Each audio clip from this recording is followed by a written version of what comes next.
नमस्कार, मी अभिलाषा. स्वागत आहे आपलं छापाकाटावर. आज आपण एका अतिशय महत्त्वाच्या आणि संवेदनशील विषयावर बोलणार आहोत. मराठा समाजाचं आरक्षण आंदोलन आणि 29 ऑगस्ट 2025 रोजी होणारा मुंबई मोर्चा मराठा समाजाचं आरक्षण हा गेल्या अनेक वर्षांपासून चर्चेचा आणि संघर्षाचा विषय राहिलेला आहे. यावेळी मनोज जरांगे पाटील यांनी पुन्हा एकदा मराठा समाजाला एकजुटीने लढण्याचं आवाहन केलं आहे. चला या विषयाची माहिती सविस्तर घेऊया. मराठा समाज हा महाराष्ट्राच्या सामाजिक आणि राजकीय क्षेत्रात प्रभावशाली समुदाय आहे. एकेकाळी मराठा समाजाला आर्थिक आणि सामाजिक दृष्ट्या सक्षम मानलं जात होतं. मात्र बदलत्या काळानुसार शेती, शिक्षण आणि नोकरीच्या संधीमधील आव्हानांमुळे मराठा समाजातील अनेक कुटुंब मागासलेली आहेत. याच पार्श्वभूमीवर मराठा समाजाने आरक्षणाची मागणी तीव्र केली. 2011 पासून या लढ्याला सुरुवात झाली आणि मनोज जरांगे पाटील यांनी यात मोलाची भूमिका बजावली आहे. मनोज जरांगे पाटील यांनी 2011 मध्ये मराठा आरक्षणासाठी रास्ता रोकोपासून सुरुवात केली. त्यांनी 2014 मध्ये छत्रपती संभाजीनगर येथे मोर्चा काढला आणि 2015 ते 2025 या काळात 30 हून अधिक आंदोलन केली. 2023 मध्ये जालना येथील अंबड तालुक्यातील पैठण फाट्यावर त्यांनी उपोषण सुरू केले, ज्याने संपूर्ण महाराष्ट्राचं लक्ष वेधलं. या आंदोलनादरम्यान पोलिसांनी लाठीचार्ज केला, ज्यामुळे मराठा समाजात संतापाची लाट उसळली.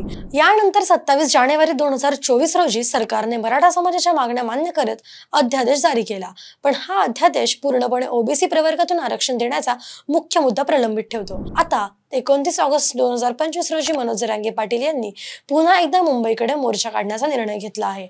हा मोर्चा शांततेत आणि शिस्तबद्ध पद्धतीने होणार असल्याचं त्यांनी स्पष्ट केलं आहे. पण सरकारने ठोस निर्णय न घेतल्यास आंदोलन तीव्र करण्याचा इशारा त्यांनी दिला आहे. जरांगे यांनी मराठा समाजाला एकत्र येण्याचं आवाहन केलं आहे आणि त्यांनी म्हटलं आहे, ही शेवटची लढाई आहे. आता एक दिलाने लढायचं. या आंदोलनाला राजकीय रंगही प्राप्त झाला आहे. विशेषतः छगन भुजबळ यांना मंत्रिपद मिळाल्याने मराठा आणि ओबीसी समुदायांमधील तणाव वाढला आहे. भुजबळ यांनी मराठा समाजाला ओबीसी प्रवर्गातून आरक्षण देण्याला विरोध केला आहे आणि यामुळे जरांगे यांनी त्यांच्यावर टीका केली आहे. तसंच उपमुख्यमंत्री अजित पवार यांच्यावरही जरांगे यांनी गंभीर आरोप केले आहेत. त्यांनी अजित पवार यांना जातीयवादी नेत्यांना पाठिंबा देत असल्याचा आरोप केला आणि त्यांना गंभीर परिणाम भोगावे लागतील असा इशारा दिला. हा तणाव आगामी स्थानिक स्वराज्य संस्थांच्या निवडणुकींवर परिणाम करू शकतो. मराठा समाजाचं मतदान हा महाराष्ट्राच्या राजकारणात निर्णायक घटक आहे.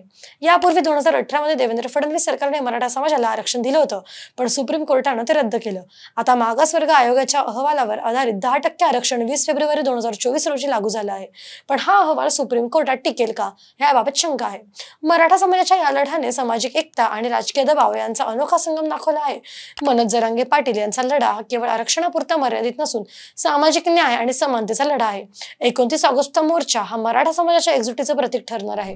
तुम्हाला काय वाटतं? खाली कमेंट्समध्ये तुमचं मत नक्की सांगा आणि या चॅनलला सबस्क्राईब करायला विसरू नका.